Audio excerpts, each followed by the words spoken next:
जय माता दी भक्तों।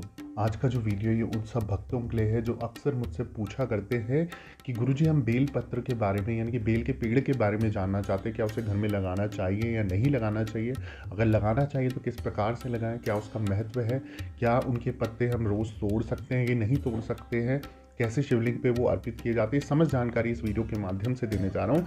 क्योंकि जब मैंने अभी समी के पेड़ के बारे में महत्व बताया तो काफ़ी लोगों के मुझे कमेंट आए, इंस्टाग्राम में पूछा गया गुरुजी हमें बेलपत्र के बारे में भी जानकारी दीजिए। तो उसी के लिए मैं आपके साथ ये वीडियो शेयर कर रहा हूँ ताकि आपको बेल के पेड़ के बारे में यानी कि बेल पत्र के बारे में भी पता चले कि उसका क्या महत्व है।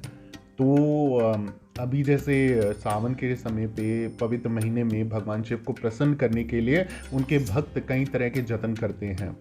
उनको अर्पित की जाने वाली सामग्री का विशेष ध्यान रखते हैं। भोलेनाथ का सबसे प्रिय है बेलपत्र, जिसे चढ़ाने से भगवान शिव अपने भक्तों पर कृपा बनाए रखते हैं। परंतु धार्मिक ग्रंथों के अनुसार बेलपत्र तोड़ने के कुछ नियम होते हैं जिनका पालन करना ज़रूरी होता है। आज के इस वीडियो में हम आपको बताएंगे कि कैसे उसका नियम क्या है, बेलपत्र तोड़ने का नियम क्या है, चढ़ाने का नियम क्या है और बेलपत्र का महत्व क्या है और क्या उपाय आप कर सकते हो साथ ही कि ताकि आपके घर में सुख समृद्धि हो, लक्ष्मी जी का वास हो। किस तरीके से भगवान शिव को, लक्ष्मी माता को प्रसन्न कर सकते हो, गणेश जी का आप ध्यान कर सकते हो बेलपत्र के पेड़ से या बेलपत्र से। बेलपत्र एक ऐसा पत्ता है जो कभी भी बासी नहीं होता है। भगवान शिव की पूजा में विशेष रूप से प्रयोग में लाए जाने वाले इस पावन पत्र के बारे में शास्त्रों में कहा गया है, यदि नया बेलपत्र ना उपलब्ध हो तो किसी दूसरे के चढ़ाए हुए बेलपत्र को भी धोकर कई बार पूजा में प्रयोग किया जा सकता है। अब बेलपत्र के तोड़े जाने के नियम क्या हैं, तोड़ने के नियम क्या हैं, चढ़ाने के नियम क्या हैं? सबसे पहले मैं बता दूं, भगवान शिव को हमेशा उल्टा बेलपत्र यानी चिकनी सतह की तरफ वाला भाग स्पर्श कराते हुए चढ़ाएं। बेलपत्र को हमेशा अनामिका, अंगूठे और मध्यमा अंगुली की मदद से ही चढ़ाएं। भगवान शिव को बिल्व पत्र अर्पण करने के साथ साथ जल की धारा भी जरूर चढ़ाएं। ध्यान रहे कि पत्तियां कहीं से कटी फटी ना हो।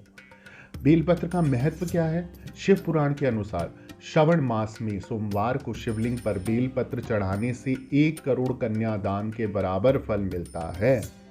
शिवलिंग का बिल्व पत्र से पूजन करने से दरिद्रता दूर होती है और सौभाग्य का उदय होता है। बेलपत्र से भगवान शिव ही नहीं, उनके अंशावतार बजरंगबली भी प्रसन्न होते हैं। शिव पुराण के अनुसार घर में बिल्व वृक्ष लगाने से पूरा कुटुंब विभिन्न प्रकार के पापों के प्रभाव से मुक्त हो जाता है। जिस स्थान पर बिल्व वृक्ष होता है उसे काशी तीर्थ के समान पूजनीय और पवित्र माना गया है। ऐसे स्थान पर साधना आराधना करने से अक्षय पुण्य की प्राप्ति होती है। क्या हमें बेलपत्र घर पे लगाना चाहिए? जी हाँ, बिल्कुल आप घर पे लगा सकते हैं। अगर आप बेलपत्र घर पे लगाते हैं तो इससे वास्तु दोष भी आपका घर का समाप्त होता है। और शिव पुराण के अनुसार अगर आप जिस जगह पे बेलपत्र लगा देते हैं उस जगह पे काशी तीर्थ के समान पवित्र और पूजनीय हो जाता है। तो साफ़ सफाई का आपको खास ही ध्यान रखना पड़ेगा आसपास में।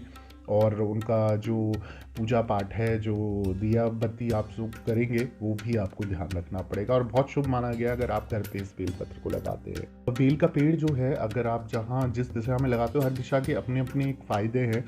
और कब लगाना चाहिए तो ये भी मैं आपको बता दूं, रविवार या द्वादशी तिथि पर बिल्व पत्र के वृक्ष के पूजन का विशेष महत्व है। इस दिन पूजन करने से मनुष्य ब्रह्म हत्या जैसे महापाप से भी मुक्ति पाता है। इसके प्रभाव से यश और सम्मान मिलता है। बिल्व का वृक्ष निवास उत्तर पश्चिम में हो तो यश बढ़ता है। कि कितने बेलपत्र हमें चढ़ाने चाहिए, तो कई बार देखने को आता है कि बेलपत्र का एक ही या 3 या फिर 5 पत्र वाला भी होता है। शास्त्रों में बताया गया है कि बेलपत्र जितने अधिक पत्र वाला होता है उतना ही शुभ और अच्छा होता है। इसलिए शिवजी को बेलपत्र चढ़ाने में कम से कम ये 3 पत्र वाला होना चाहिए। जब ये 3 पत्र पूरे होते हैं तो इसे एक बेलपत्र माना गया है। तो ध्यान रखें, जो 3 पत्ते वाला आपको जैसे मैंने फोटो में दिखाया तो उस तरीके से ये एक बेलपत्र कहलाएगा। तो इस तरीके से आप बेलपत्र अर्पित कर सकते हैं और जितना चाहें उतना, जितना ज़्यादा करेंगे उतना ज़्यादा शिव जी को आप प्रसन्न कर सकते हैं। अब अगला जो ध्यान रखने वाली बात है कि बेलपत्र को जल चढ़ाने से क्या फ़ायदा होता है। लेकिन अगर धन संबंधी परेशानी है तो जब भी शिव की पूजा करें तो शिवलिंग पर बेलपत्र जरूर चढ़ाने चाहिए।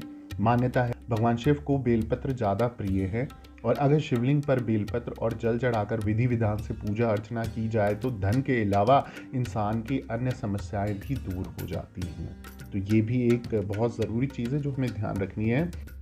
जैसा कि हम सब जानते हैं शिव पूजा में बेलपत्र का विशेष महत्व है। इस घर में बेलपत्र का वृक्ष लगा होता है उनके घर पर विशेष तौर पर शिव की कृपा बनी रहती है। साथ ही ऐसे घर में साक्षात लक्ष्मी जी का वास होता है। पौधों को घर में एक निश्चित स्थान पर लगाने और इन्हें सही ढंग से स्थापित करने से कई समस्याएं दूर हो जाती हैं। शिव पुराण के अनुसार जिस स्थान पर बेलपत्र का पौधा लगाया जाता है वह काशी तीर्थ के समान पवित्र और पूजनीय स्थल हो जाता है। आइए जानते हैं घर में बेलपत्र लगाने का क्या फायदा होता है। सबसे पहले दरिद्रता से मुक्ति मिलती है। जी हाँ, दरिद्रता को दूर करने के लिए घर में बेलपत्र का पौधा जरूर लगाना चाहिए। इससे माँ लक्ष्मी प्रसन्न होती है और धन्य धान्य के भंडारे भरे रहते हैं। बेलपत्र आप अपने धन स्थान पर रख सकते हैं और इसे घर में हमेशा बरकत बनी रहती है। आर्थिक संपन्नता के लिए उत्तर दक्षिण दिशा में बेलपत्र का पेड़ जरूर लगाना चाहिए। शिव पुराण के अनुसार घर में बेलपत्र का पौधा होने से व्यक्ति के बुरे कर्मों का प्रभाव नष्ट हो जाता है और घर में रहने वाले सभी सदस्यों को अक्षय पुण्य की प्राप्ति होती है। मान्यता है कि बेलपत्र के पेड़ की जड़ों में माँ गिरिजा, तने में माँ माहेश्वरी, शाखाओं में माँ दक्षायनी, पत्तियों में माँ पार्वती, फूलों में माँ गौरी और फलों में देवी कात्यायनी वास करती हैं। शास्त्रों के अनुसार घर में उत्तर पश्चिम दिशा में लगा बेल का पौधा वहां रहने वाले सदस्यों को अधिक तेजस्वी और ऊर्जावान बनाता है। घर के आंगन में इसका पेड़ होने से बुरी शक्तियां घर में प्रवेश नहीं करती। ये तंत्र बाधाओं से हमें मुक्त कराता है और परिवार के सदस्यों की रक्षा करता है। इसके होने से सकारात्मक ऊर्जा का संचार होता है। बेलपत्र घर में लगाने से कभी भी आपको चंद्र दोष और अन्य प्रकार के दोषों के अशुभ प्रभाव नहीं झेलने पड़ते। तो अगर आप चाहते हैं कि आपके साथ भी ये सारे फायदे हों तो आपको बेल का पेड़ ज़रूर लगाना चाहिए। इससे आप पे शिव जी प्रसन्न होंगे, माँ लक्ष्मी प्रसन्न होगी। आपके घर में कोई वास्तु दोष है तो वो दोष से भी आपको मुक्ति मिलेगी और आपके जीवन में आपके समस्त रास्ते खुलेंगे और ताकि आपकी तरक्की हो तो आप ये बेल का पेड़ ज़रूर लगाएं। बेल के पेड़ के नीचे क्या आपको दीपक जलाना चाहिए या नहीं, तो मैं आपको बता दूं बेल के पेड़ की घी के दीपक से पूजा करने से भगवान शिव प्रसन्न होते हैं तथा भक्तों की सभी मनोकामनाएं पूर्ण करते हैं। बेल पेड़ की पूजा करने से तथा रोजाना दर्शन करने से हमारे कष्टों का निवारण होता है। घर में बेल का पेड़ लगाकर पूजा अर्चना करने से धन की प्राप्ति होती है तथा सभी दुखों से मुक्ति मिलती है। तो आप बेल के पेड़ के नीचे दिया जरूर प्रज्वलित करें। अब कुछ बेलपत्र से जुड़े उपाय, टोटके और सेहत से समृद्धि तक बेल के पत्तों के लाभ मैं आपको बता देता हूँ। तो ये आप ज़रूर सुने, अवश्य सुने और इनको ज़रूर अपनी ज़िंदगी में शामिल करें ताकि ज़िंदगी में आपको भी फ़ायदा मिल सके। बेलपत्र ना सिर्फ पूजा के काम आता है बल्कि इसे कई और फ़ायदे भी हैं। आयुर्वेदिक में बेल को औषधि के रूप में भी बताया गया है। भगवान शिव जब विष के प्रभाव से अचेत हो गए थे तब उनकी चेतना को वापस जगाने के लिए कई तरीके की बूटियों और पत्तों का प्रयोग किया गया था। बेलपत्र भी उनमें से ही एक है। बेलपत्र के औषधीय गुण ही इसे शिव रूप और शिव का प्रिय बनाते हैं।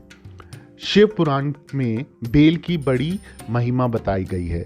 इसी छाया में बैठकर स्नान करने से, भोजन करने और करवाने से मनुष्य पाप से मुक्त हो जाता है। मैं बता दूं कि अगर घर में किसी को बुखार है तो बेल की पत्तियों का काढ़ा बनाकर रोगी को देने से आराम मिलता है।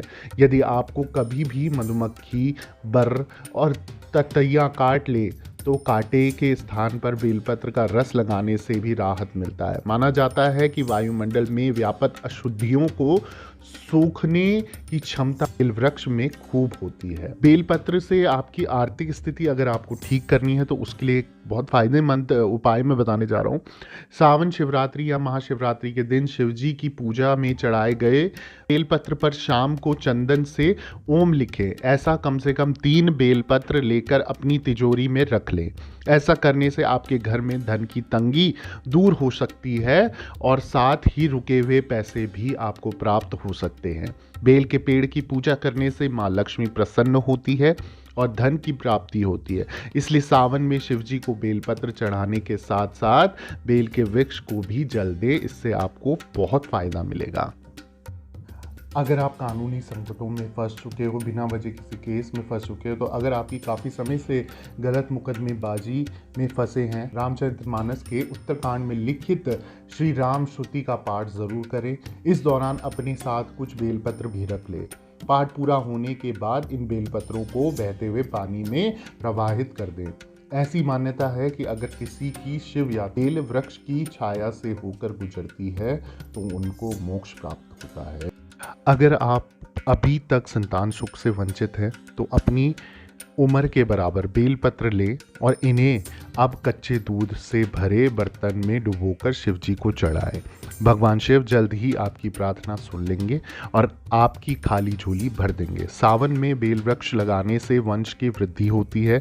उपाय के साथ उपचार भी ज़रूर कराना चाहिए, तो ये भी ज़रूरी है।